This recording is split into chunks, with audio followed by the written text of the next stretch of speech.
Bueno, cordial saludo, queridos padres de familia. Mi nombre es Sebastián, para quienes no me conocen. Yo soy el profesor de biología del grado séptimo.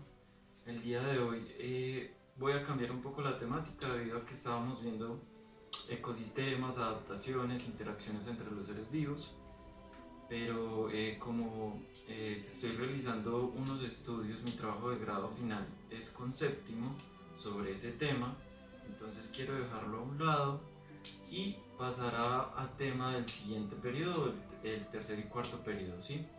Entonces vamos a recordar un poco sobre qué es materia, qué es un elemento, qué es un compuesto y cómo se forman los enlaces que dan paso a los compuestos, ¿sí? Los enlaces entre átomos que dan paso a los compuestos.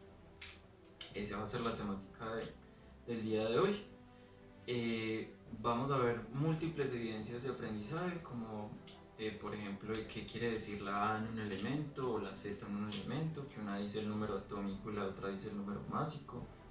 Eso es algo que ya lo hemos venido trabajando desde sexto. Vamos a recordar algunas cositas y vamos a trabajar sobre el programa, el simulador FED. Se los voy a mandar por el correo electrónico. Ahí les voy a colocar un trabajo. Es muy familiar para ustedes porque lo venimos trabajando desde el año pasado. Fuera de eso vamos a hacer otras cositas, entonces vamos a estar muy pendientes.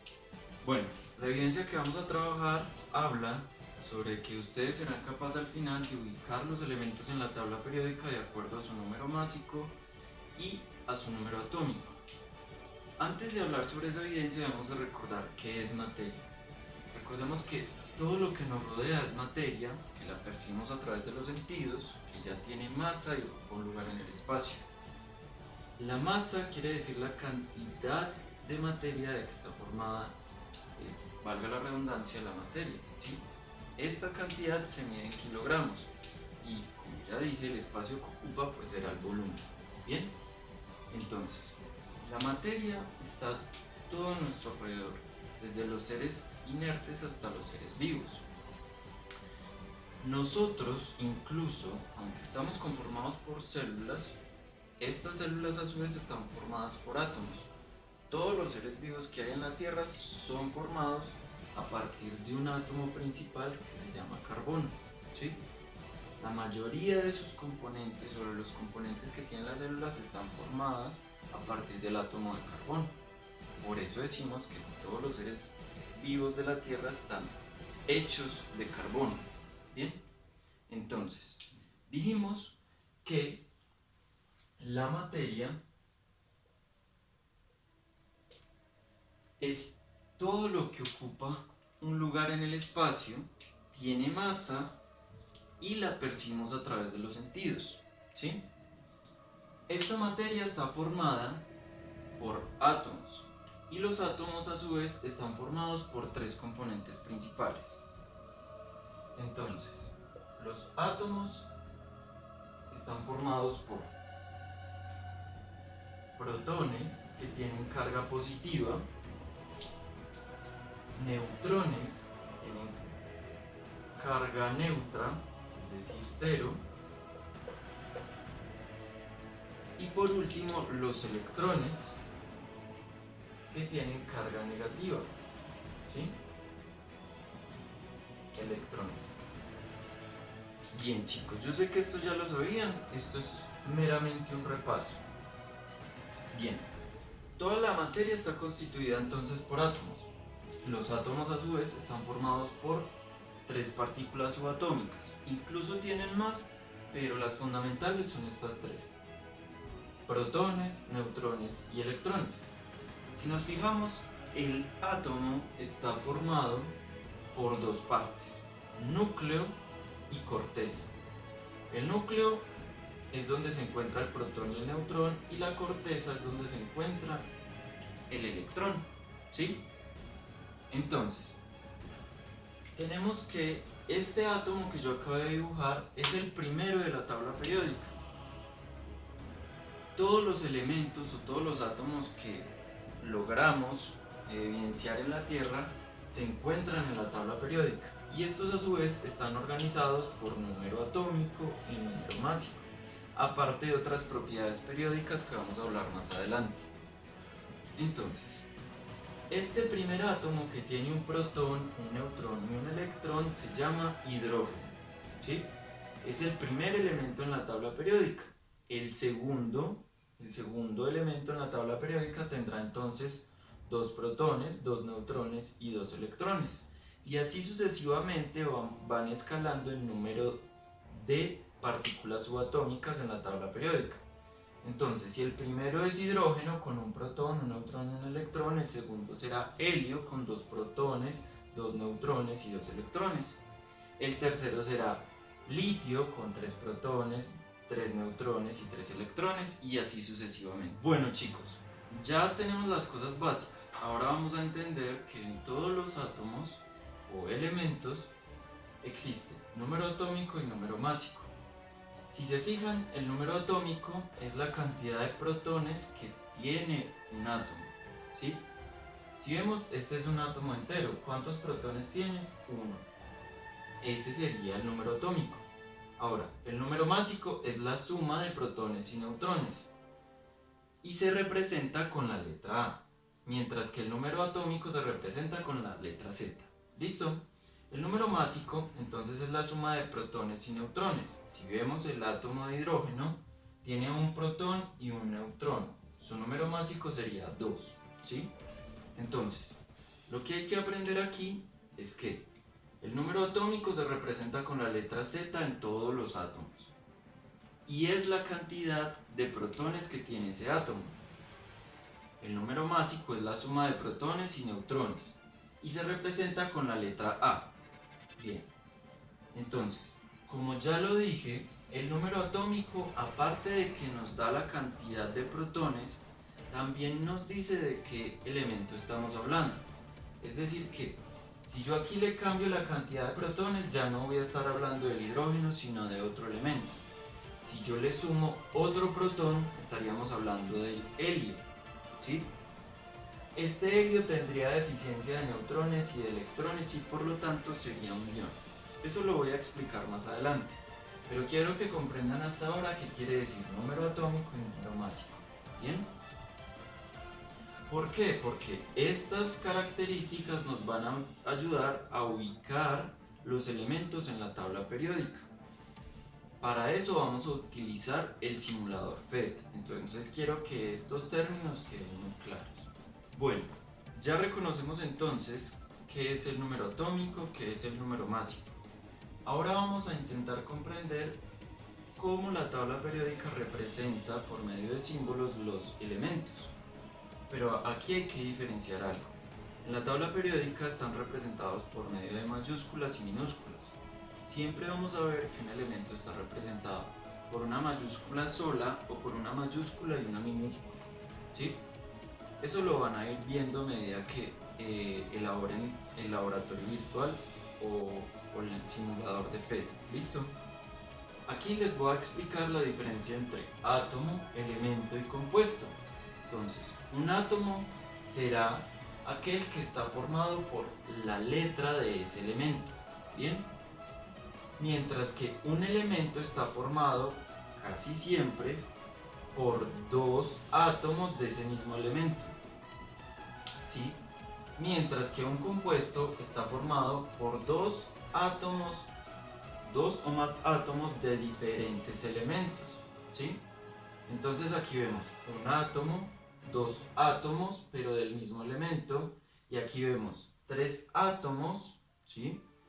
Pero de 2 elementos diferentes. Estos unidos forman un compuesto. Aquí vemos un ejemplo de la vida real. Un átomo de hidrógeno, ¿sí? Solo la letra de ese elemento. El hidrógeno, el que está en el ambiente, siempre lo vamos a encontrar acompañado de otro átomo, ¿sí? Entonces ya hablaríamos del elemento hidrógeno. Y el compuesto, que tiene otras características muy diferentes al elemento inicial, está formado por oxígeno, un átomo de oxígeno y 2 de hidrógeno, ¿sí? H2O. Si yo les preguntase cuántos átomos ven acá, ustedes me contestarían que 3, ¿sí? 2 de hidrógeno y 1 de oxígeno. Hasta ahí va claro, ¿cierto? Y es fácil de comprender. Entonces, la tabla periódica organiza sus elementos con letras mayúsculas y minúsculas para cada elemento.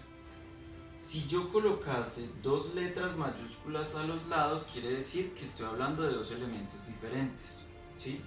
Si yo hablo de un compuesto que tiene dos letras, pero una de ellas es mayúscula y una minúscula, ya no es un compuesto, sino un elemento. ¿Bien? Lo voy a ir aclarando con ejemplos. Bueno chicos, aquí vamos a ver otros ejemplos. Este está formado por dos átomos con una sola letra mayúscula, quiere decir que es un solo elemento. Este sería oxígeno, elemento oxígeno con dos átomos. Este sería nitrógeno, elemento nitrógeno con dos átomos. Este sería por otro lado un compuesto formado por dos átomos distintos, dos de oxígeno y uno de carbono, ¿sí? Por este lado ya sería otro compuesto, este se llama metano, con un átomo de carbono y 4 de hidrógeno. Este sería cloruro de sodio, sal de cocina, formado por sodio y cloro, un átomo de cada elemento. Quiero que se fijen acá porque miren que este elemento tiene una N mayúscula y una A minúscula. Este solito forma un átomo y este cloro, que tiene una C mayúscula y una L minúscula, este solito forma un átomo, ¿bien? Pertenecientes a un solo elemento. Por otro lado, aquí también tenemos uno, hierro, dióxido de hierro. Esto es un compuesto, dos átomos de oxígeno y uno de hierro. Siempre la cantidad de átomos que se encuentran en el compuesto los números van a ir al lado derecho de cada átomo. Quiere decir que si no hay un número, quiere decir que es 1. Contamos a partir de 2, entonces aquí pueden ser 3, 4, 5, 6, los que sean. Vamos a ver por qué la predilección de algunos átomos en tener 2 enlaces, 3 enlaces o 4 enlaces. ¿Listo? Por ahora quiero que quede claro que es un átomo, un elemento y un compuesto, formado por dos o más átomos diferentes, formados por dos átomos iguales, y aquí simplemente vamos a reconocer el átomo que representa ese elemento. ¿Bien? Bueno muchachos, recordemos que el número atómico es la cantidad de protones que tiene un elemento. Aparte de escribirnos el número de protones, también nos indica de qué átomo estamos hablando o de qué elemento estamos hablando. La tabla periódica se organiza de izquierda a derecha y de arriba hacia abajo, aumentando el número atómico. Quiere decir que el primero que está acá tiene un protón, es decir, número atómico 1. Este elemento se llamará entonces hidrógeno. El número 2, de izquierda a derecha recuerden, y de arriba hacia abajo, tiene dos protones, número atómico 2, por lo tanto se llama helio. Y seguimos contando sucesivamente hasta llenar completamente la tabla periódica. Es importante entender que la tabla periódica, aparte de que nos indica el número atómico de los elementos, también nos indica unos números romanos en la parte superior. Por ahora nos vamos a centrar en los elementos representativos, que son los que están de este lado y de este lado. Los que están aquí, aquí en medio son los elementos de transición, ¿sí? Entonces, estos números romanos 1, 2, 3, 4, 5, 6, 7 y 8 representan los electrones de valencia. Estos electrones de valencia, ¿qué son? Los electrones disponibles para formar enlaces con otros elementos. Eso lo vamos a ver más adelante. Por ahora quiero que ubiquen por medio del simulador los elementos en la tabla periódica con ayuda de los protones. Van a encontrar que en el simulador, a medida que aumenten el número de protones, en el cuadro de la derecha en la parte superior va a ir cambiando el elemento del que estamos hablando. ¿sí? Entonces si tiene un protón, sería hidrógeno, 2 protones helio, 3 protones litio y así sucesivamente. Bueno, vamos a suponer que tenemos un elemento. Este elemento vamos a decir que es hidrógeno, con un protón, un neutrón y un electrón. Si cambiamos el número de neutrones y electrones, estamos cambiando el átomo, pero no el elemento, ¿sí? Solo para cambiar de elemento podemos cambiar el número de protones. Eso lo van a identificar en el simulador. Entonces, para identificar que ustedes cumplieron con la evidencia de ubicar los elementos en la tabla periódica a partir del número másico y el número atómico, van a trabajar en el simulador PET y van a tomarse una fotografía con todos los juegos que tiene el simulador con las 5 estrellas. ¿Listo? Por favor. En la fotografía deben de aparecer las 5 estrellas de los juegos y su rostro. ¿Listo?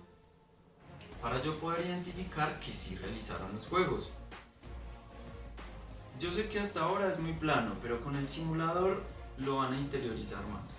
¿Listo? Bueno chicos, ahora que reconocemos cómo ubicar los elementos en la tabla periódica, vamos a hablar sobre la siguiente evidencia de aprendizaje, y es en donde ustedes van a usar los modelos y representaciones de Bohr y de Lewis para poder identificar cómo se forman los enlaces entre los átomos para formar compuestos, y de esta manera poder ubicarlos en la tabla periódica.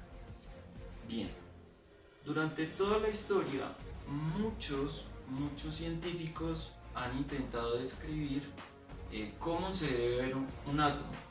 Entonces el más común es el modelo de Bohr, que es el modelo planetario, o el modelo de Rutherford, que es el modelo donde giran alrededor electrones de un núcleo, y el último es el de Schrödinger, que simplemente lo representa como una nube de electrones. Nosotros nos vamos a concentrar solo en dos autores y cómo representan los átomos, ¿sí? Entonces, para el modelo atómico de Bohr, este nos indica el número de electrones de valencia, los que pueden formar enlaces con otros átomos, y nos dice cómo se representan los enlaces covalentes. Los enlaces covalentes son aquellos que se forman entre átomos que pertenecen al grupo de no metales, ¿sí? Bien, entonces, el modelo atómico de Bohr representa entonces el átomo con el símbolo del elemento en su interior y un círculo a su alrededor y un electrón que pertenece al electrón de valencia. Si se fijan, aquí yo hice un ejemplo con un átomo y un compuesto. Este compuesto es el CH4, ¿sí? Carbono tiene 4 electrones de valencia, porque si se fijan en la tabla periódica, en la parte superior aparece un 4 en número romano, quiere decir que tiene 4 electrones de valencia. Y el hidrógeno, fíjense, hay 4 hidrógenos con un electrón de valencia. Mírenlo acá, cada uno de los hidrógenos tiene un electrón de valencia. Cada átomo aporta un electrón para formar el enlace, ¿sí? De esta manera se forman los compuestos y se forman los enlaces covalentes. Por otro lado, Lewis también propuso su modelo atómico, pero dejó de lado los círculos. Él quiso representar los electrones de valencia de los elementos con puntos y X, para diferenciar los electrones de valencia de un elemento u otro. ¿Por qué? Porque si yo hago este esquema con un solo color, no podremos identificar qué electrón pertenece a qué átomo, ¿sí? Mientras que si cambiamos la figura que representa los electrones de valencia, pues vamos a saber a qué elemento representa cada electrón de valencia, ¿sí? Entonces Lewis dijo, yo voy a colocar un punto representando el electrón de valencia de este elemento. En este caso es sodio, ¿sí? tiene dos letras, pero una de ellas es mayúscula y la otra es minúscula, ¿sí? Bien, acá sucede algo muy interesante, porque en este caso, para Lewis, se forman enlaces iónicos. ¿Qué quiere decir iónicos? Que forman iones. Y los iones son o diferencia de electrones entre sus átomos. Puede ser un ion positivo si tiene menos electrones que protones, o un ion negativo si tiene más electrones que protones. En este caso es un enlace iónico porque forma cargas y se mantienen unidos por las cargas opuestas. Eso se llaman fuerzas electrostáticas, pero lo hablaré más adelante. Por ahora concentrémonos en el modelo atómico de Bohr, que representa los enlaces covalentes, y en el modelo atómico de Lewis, que representa en muchos casos el enlace iónico, es decir, el enlace que se forma o se unen por medio de las cargas eléctricas. Entonces, quiero que identifiquen que acá el sodio, en la parte superior de la tabla periódica, está representado en un número romano, quiere decir que tiene un electrón de valencia. Por otro lado, el cloro está representado en la tabla periódica con número romano 7, ¿sí? Quiere decir que tiene 7 electrones de valencia. ¿Por qué se ve representado como si el cloro se robara el electrón del sodio? Porque este cloro tiene mayor electronegatividad. ¿Qué quiere decir eso? Que atrae con mayor fuerza los electrones y por eso es que tiene tantos, ¿sí? Por otro lado, el sodio no tiene tanta electronegatividad y por eso es que no tiene tantos electrones, y como no tiene tanta electronegatividad, simplemente suelta su electrón para quedar como el gas noble anterior, ¿sí? Bueno, hasta ahí creo que es fácil de comprender. Ahora les voy a hablar sobre la ley del octeto. La ley del octeto dice que todos los elementos buscan parecerse a los gases nobles. Casi siempre los gases nobles tienen 8 electrones de valencia. Cuando alcanzan los 8 electrones de valencia, quiere decir que alcanzaron su estabilidad electrónica. Son elementos estables que no van a reaccionar fácilmente con otra cosa. Por eso se llaman gases nobles, porque la nobleza era muy rica y no se relacionaba con muchas personas. Por eso se llaman gases nobles. Entonces, todos los elementos van a buscar tener 8 electrones. Por eso es que en este caso el cloro tiene 8 electrones. Fíjense que si contamos todos los electrones que rodean al carbono, contamos 8. Y así sucesivamente con muchos átomos. Pero hay excepciones.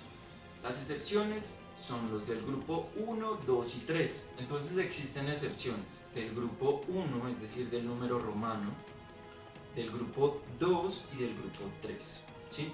Entonces, el grupo 1 formará duetos, miren, 2 electrones, y se va a parecer mucho al helio.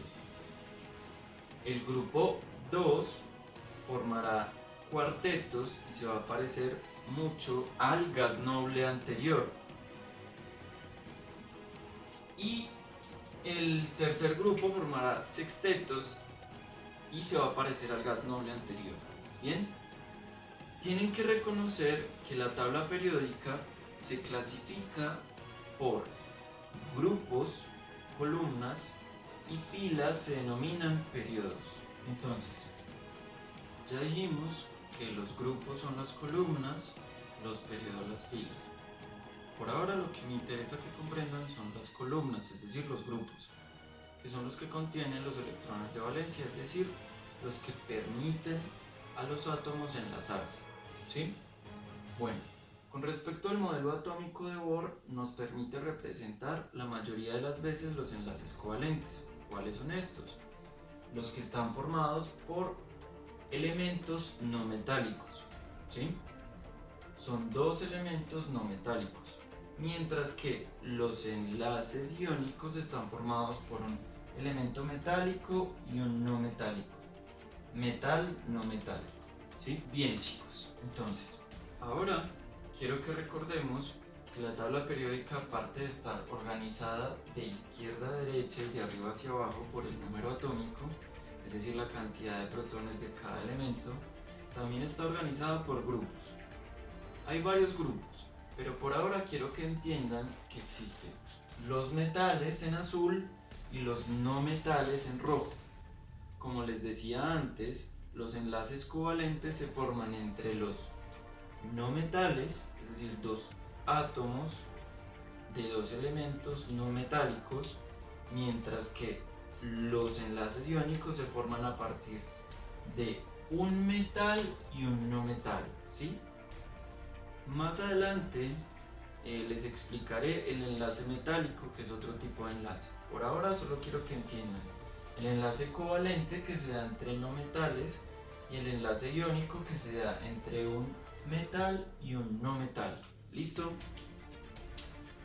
Ahora nos permitirá identificar grupos en la tabla periódica, metales y no metales, y aparte de eso podremos identificar las columnas que me indican los electrones de valencia, que estos a su vez me dicen cuántos enlaces puede formar este elemento. ¿Sí? Bueno, espero que hasta ahí voy claro. En el taller que les voy a presentar en la descripción del video, ahí van a poder practicar todo esto. ¿Listo? Igual vamos a tener clases virtuales, es decir, por videoconferencia, en donde voy a resolver todas sus dudas. ¿Listo? Bueno, ahora la evidencia que ustedes van a alcanzar, ustedes deberán describir cómo las fuerzas electrostáticas participan en la formación de enlaces. Realmente las fuerzas electrostáticas quiere decir simplemente las cargas que representan en cada uno de los átomos. Recordemos que los átomos están formados por partículas que tienen cargas. Entonces los protones son positivos y los electrones negativos. Vamos a centrarnos en estos dos y vamos a dejar de lado al neutrón, porque no va a participar tanto en la formación de los enlaces. En lo que se refiere en las fuerzas electrostáticas. Bien, sabemos que las cargas opuestas se atraen, es decir, positivo y negativo se atraen. Cargas opuestas se atraen y cargas iguales se repelen. Es más o menos lo que sucede con los imanes. Muy similar suceden en los átomos. Cuando los átomos tienen cargas parciales positivas y cargas parciales negativas, pues intentan unirse. O cuando los átomos tienen cargas totales positivas o cargas totales negativas, pues intentan unirse. Esto es lo que sucede en los enlaces iónicos.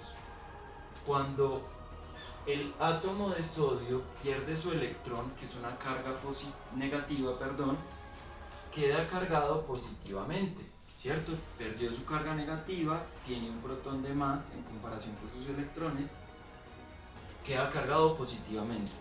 Mientras que el átomo de cloro, que ganó un electrón, queda cargado negativamente. Y por la diferencia de cargas, es decir, porque tiene cargas distintas, quedan unidos. Y así se forman los cristales de la sal, el cloruro de sodio. Bien, hay muchos ejemplos de los enlaces iónicos, pero este es el más representativo. Ahora, en los enlaces covalentes también existen fuerzas electrostáticas. Ya saben, las fuerzas electrostáticas simplemente quieren decir las cargas que tienen los elementos, es decir, o es positiva o es negativa, y si es así nos atraemos, o si es positiva y positiva, pues nos repelemos y no formamos enlaces. También suceden los enlaces covalentes. En los enlaces covalentes, ¿de qué dependen? De la electronegatividad del átomo. El oxígeno es mucho más electronegativo que el hidrógeno, ¿sí?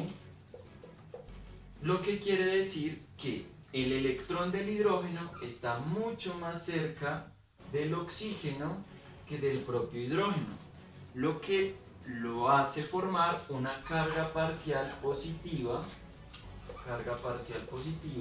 ¿sí? Este Rho quiere decir parcial, carga parcial positiva, y el oxígeno tendrá una carga parcial negativa en la dirección del enlace. Bien, por eso se mantienen unidos, por la diferencia de carga.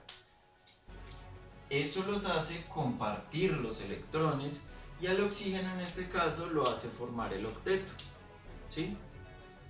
Porque sé que el oxígeno en este caso no puede formar más enlaces y solo dos, porque el oxígeno tiene 6 electrones de valencia y si yo cuento todos los electrones del oxígeno me dará 8.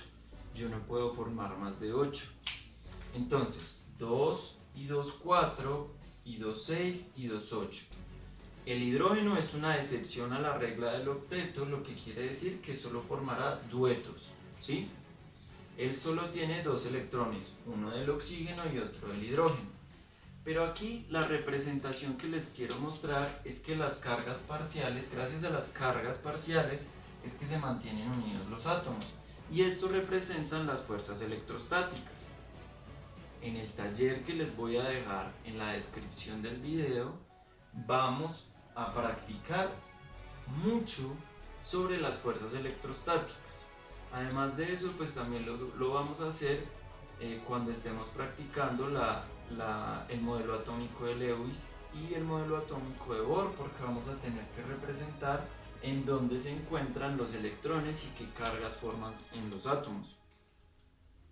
De igual manera, como les digo, vamos a estar en contacto permanente y si tienen alguna duda, escríbanme, yo estoy presto a solucionar todas sus preguntas. Bien, hasta aquí llegó el video, espero les haya gustado. Vamos a intentar interiorizar todo lo que les expliqué en el video por medio de los talleres y a medida que vayan trabajando, pues me imagino que van a surgir las dudas. También les voy a dejar recomendaciones de videos que pueden ver para poder comprender un poco mejor este tema. Recordemos que yo me estoy saltando muchos otros temas importantes para que comprendan este principal, que es acerca de las fuerzas electrostáticas y cómo nos ayudan a enlazar los átomos, ¿sí? Pero saltándonos, sin embargo, estos temas, sé que van a entender muy bien cómo están formados los átomos, cómo se organizan en la tabla periódica, por lo menos en lo más básico, y cómo permiten las fuerzas electrostáticas formar los enlaces entre ellos.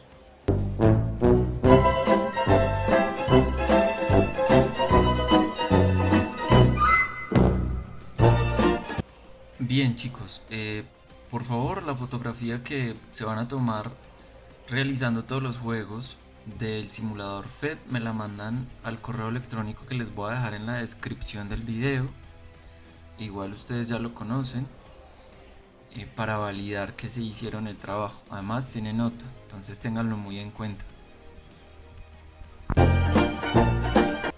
Bien chicos, si les gustó el video, comenten Frente Sota. Hasta pronto.